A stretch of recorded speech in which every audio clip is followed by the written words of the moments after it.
A vida continua com Pedro Silva, aos sábados, no Rádio Clube de Angra. Boa tarde, caros amigos e ouvintes do Rádio Clube de Angra, bem-vindos à Vida Continua. Hoje vamos falar sobre o bem e sobre o mal, sobre a origem do bem e do mal. Quem estiver interessado pode ler com mais profundidade num dos livros que compõe a Codificação Espírita, que é a Gênese, no seu 3º capítulo, que fala de uma forma mais alargada sobre esta temática, sobre a origem do bem e do mal. Bom, vamos a isso. O mal existe. Sim, o mal que observamos, contudo, não pode ter a sua origem em Deus. Sendo Deus o princípio de todas as coisas e sendo todo sabedoria, todo bondade, todo justiça, tudo o que dele vem há de participar dos seus atributos. É lógico. Sendo infinitamente sábio, justo e bom, nada pode produzir que seja ininteligente, mau e injusto. Agora, resta saber se o mal está nas atribuições de um ser especial, quer o chamemos de Arimane ou de Satanás. Se o mal estivesse nas atribuições de um ser especial, ou ele seria igual a Deus, e por conseguinte tão poderoso quanto este, e de toda a eternidade como ele, ou lhe seria inferior. Na primeira hipótese, haveria duas potências rivais, incessantemente em luta, procurando cada uma desfazer o que fizesse a outra, contrariando-se mutuamente. Hipótese, caros amigos, hipótese esta inconcebível com a unidade de vistas que se revela na estrutura do universo. Ora, na segunda hipótese, sendo inferior a Deus, aquele ser estaria a ele subordinado. Não podendo existir de toda a eternidade como Deus, sem ser igual a este, teria tido um começo. Se fora criado, só poderia ter sido por Deus, que então houvera criado o espírito do mal, o que implicaria a negação da bondade infinita. Estamos, caros amigos e ouvintes, a seguir aqui o raciocínio lógico, como lógica é toda a doutrina espírita. Entretanto, caros amigos, o mal existe e tem uma causa. Bom, os males de toda a espécie, físicos ou morais, que afligem a humanidade, formam duas categorias que importa aqui distinguir. A dos males que o homem pode evitar e a dos que lhe independem da vontade. Ora bem, entre os males que o homem não pode evitar, incluem-se, por exemplo, aquilo que já falamos noutro sábado atrás, que são os flagelos naturais. O homem, cujas faculdades são restritas, não pode penetrar nem compreender o conjunto dos desígnios do Criador, aprecia as coisas do ponto de vista da sua personalidade, dos interesses decorrentes dos factos e das convenções que criou para si mesmo e que não constituem a ordem da natureza.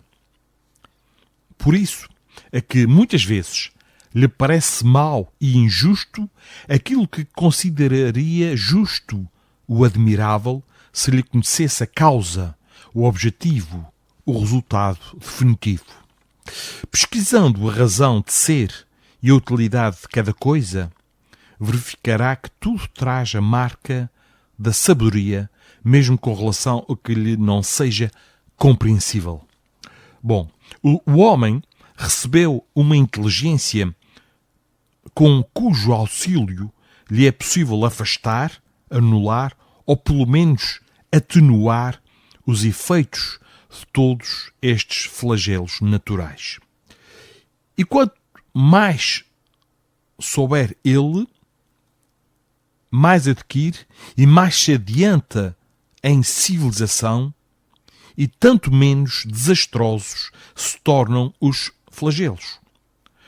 Com uma organização sábia e previdente, chegará mesmo a lhes neutralizar as consequências quando não possam ser inteiramente evitados. Assim, com referência até aos flagelos, ou seja, fenómenos naturais que causam dano no presente, mas que têm certa utilidade para a ordem geral da natureza para o futuro, facultou Deus ao homem os meios de lhes paralisar os efeitos.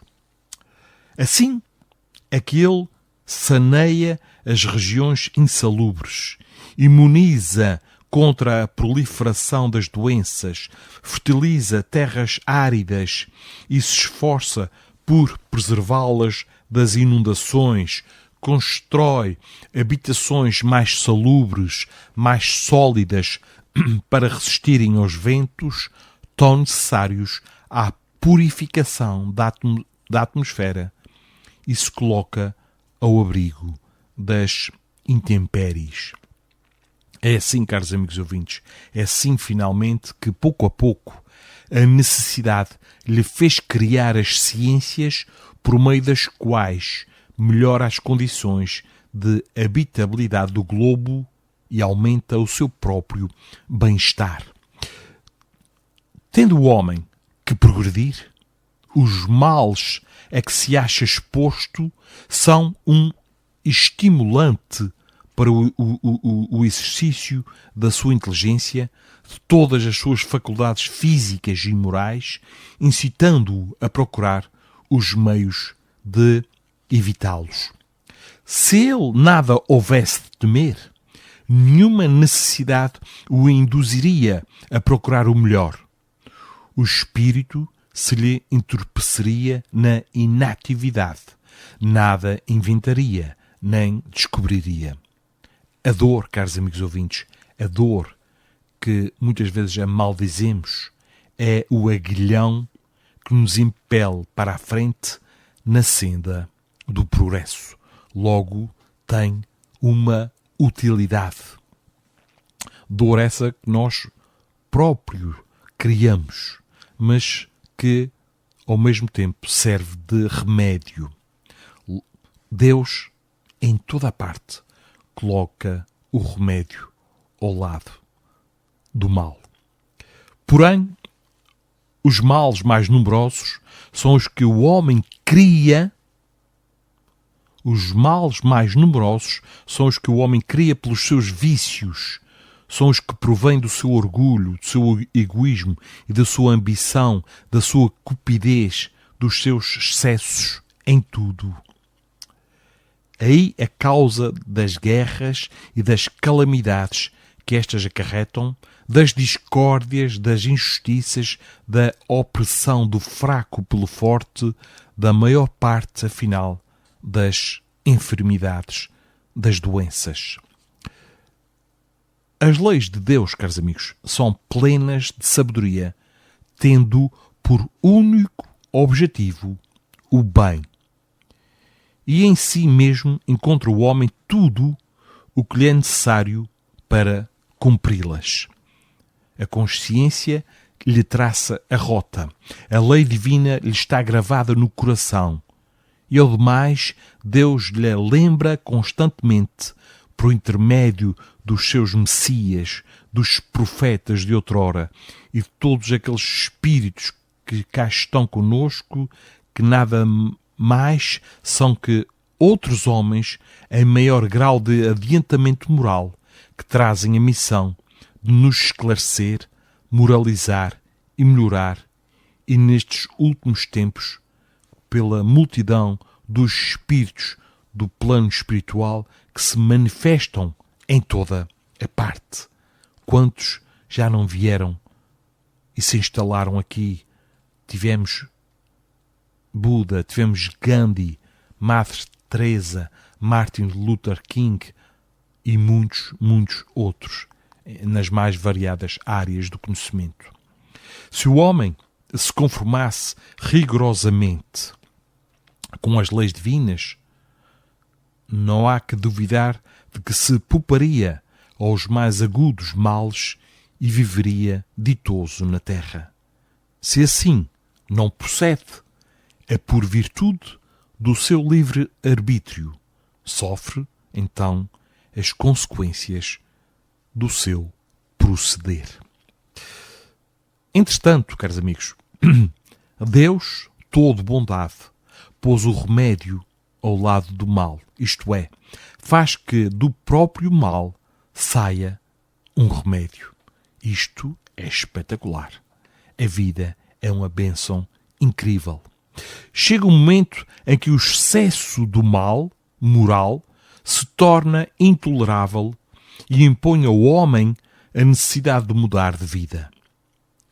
Instruído pela experiência, ele se sente compelido a procurar no bem o remédio, sempre por efeito do seu livre-arbítrio, da sua livre escolha. Quando toma melhor caminho, é por sua vontade e porque reconheceu os inconvenientes do outro. A necessidade, pois, o constrange a melhorar-se moralmente para ser mais feliz, do mesmo modo que o constrangeu a melhorar as condições materiais da sua existência.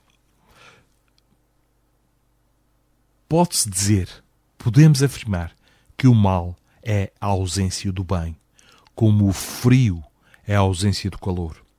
Assim como o frio não é um fluido especial, também o mal não é atributo distinto. Um é o negativo do outro. Onde não existe o bem, forçosamente, existe o mal. Não praticar o mal já é um princípio do bem. Deus, caros amigos e ouvintes, Deus somente quer o bem. E só do homem procede o mal. Se na criação houvesse um ser proposto ao mal, ninguém o poderia evitar. Mas, tendo o homem a causa do mal em si mesmo, tendo simultaneamente o livre-arbítrio e por guia as leis divinas, evitá-lo-á sempre que o queira. Está nas nossas mãos. Caros amigos e ouvintes, está nas nossas mãos evitar o mal, seguir para os trilhos do bem, onde a harmonia é para todo o sempre. E evitá-la o homem se cumprir as leis divinas. Por exemplo, Deus pôs limite à satisfação das necessidades. Desse limite, a saciedade adverte o homem. Se este o ultrapassa, falo voluntariamente. As doenças, a morte que daí pode resultar, provém da sua imprevidência e não de Deus. Decorrendo o mal da imperfeição do homem e tendo sido este criado por Deus, dir-se-á: Deus não deixa de ter criado, senão o mal, pelo menos a causa do mal. Se houvesse criado perfeito o homem, o mal não existiria. Se fora criado perfeito, o homem fatalmente penderia para o bem. Ora, em virtude do seu livre-arbítrio, ele não pende fatalmente nem para o bem, nem para o mal. Quis Deus que ele ficasse sujeito à lei do progresso e que o progresso resulte do seu trabalho, do seu próprio trabalho, a fim de que lhe pertença o fruto deste, da mesma maneira que lhe cabe a responsabilidade do mal que, por sua vontade, pratique. A questão, pois, consiste em saber-se qual é no homem a origem da sua propensão para o mal. Caros amigos e ouvintes, estudando-se todas as paixões e mesmo todos os vícios, vê-se que as raízes de umas e outras se acham no instinto de conservação. Instinto que se encontra em toda a pujança nos animais e nos seres primitivos, mais próximos, digamos, da animalidade, nos quais ele exclusivamente domina, sem o contrapeso do senso moral, por não ter ainda o ser nascido para a vida intelectual, para a razão, para a consciência. Estamos ainda mais presos aos instintos, às reações, ao instinto de preservação. E assim, à medida que nós vamos avançando na senda do progresso, o instinto se enfraquece. E, por outro lado, a inteligência se desenvolve, porque esta domina a matéria. O espírito tem por destino a vida espiritual.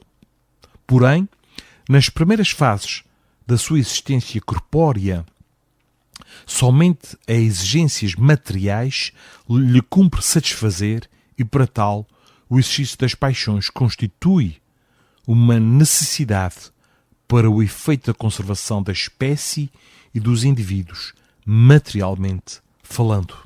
Mas, uma vez saído desse período, outras necessidades se lhe apresentam, a princípio semi-morais e semi-materiais, depois exclusivamente morais. É então, caros amigos, que o espírito exerce domínio sobre a matéria, sacode-lhe o jugo, avança pela senda providencial que se lhe acha traçada e se aproxima do seu destino final. Se, ao contrário, ele se deixa dominar pela matéria, atrasa-se e se identifica com o bruto. Nessa situação, o que era outrora um bem, porque era uma necessidade da sua natureza, transforma-se no mal, não só porque já não constitui uma necessidade, como porque se torna prejudicial à espiritualização do ser.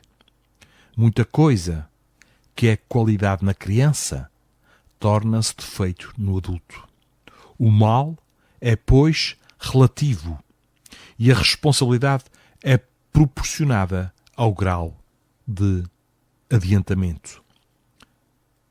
Todas as paixões têm, portanto, uma utilidade providencial, visto que, a não ser assim, Deus teria feito coisas inúteis e até nocivas. No abuso é que reside o mal. Repito, no abuso e não no uso, é no abuso que reside o mal. E o homem abusa em virtude da sua livre escolha. Mais tarde, caros amigos ouvintes, mais tarde, esclarecido pelo seu próprio interesse, livremente escolherá entre o bem e o mal e irá perseverar no caminho do bem, pois tudo o que Deus faz tem como fim único a preservação da vida. Somos nós que, na nossa senda evolutiva, nos primeiros passos até atingirmos a pureza espiritual, que nos vamos afastando do equilíbrio das leis eternas, que são imutáveis porque são perfeitas. Logo, a origem do bem é de Deus e do mal é das criaturas. O Criador fez o bem, as criaturas criam o mal, pois ainda muito apegadas ao seu instinto de conservação. A necessidade de termos que ter coisas para nos defendermos, para nos salvaguardarmos, para termos conforto, vivendo numa quimera, nesta ficção que é a vida materialista. O materialismo irá perecer por falta de matéria. Nós somos espíritos imortais e viveremos para todo o sempre. Somos nós que ainda vemos nos outros inimigos que nos vão atacar. Ainda não temos capacidade de vermos irmãos no outro. Jesus falou no Deus Pai e na importância do outro. Vamos sair da nossa zona de conforto. Vamos de encontro ao outro que sofre mais do que nós. E assim começamos aos poucos a sair do caminho que nós próprios criamos, que é o caminho do mal. Caros amigos, foi um prazer estar convosco neste sábado. Marcamos encontro para o próximo. Até lá, uma excelente semana de trabalho, de estudo, de convívio, não esquecendo de darmos o primeiro passo em direção à nossa própria felicidade. E esse passo requer de nós algum esforço para sairmos da nossa zona de conforto. Então, fiquem com um grande abraço aqui do Pedro Silva. Até ao próximo sábado. A vida continua com Pedro Silva, aos sábados, no Rádio Clube de Angra.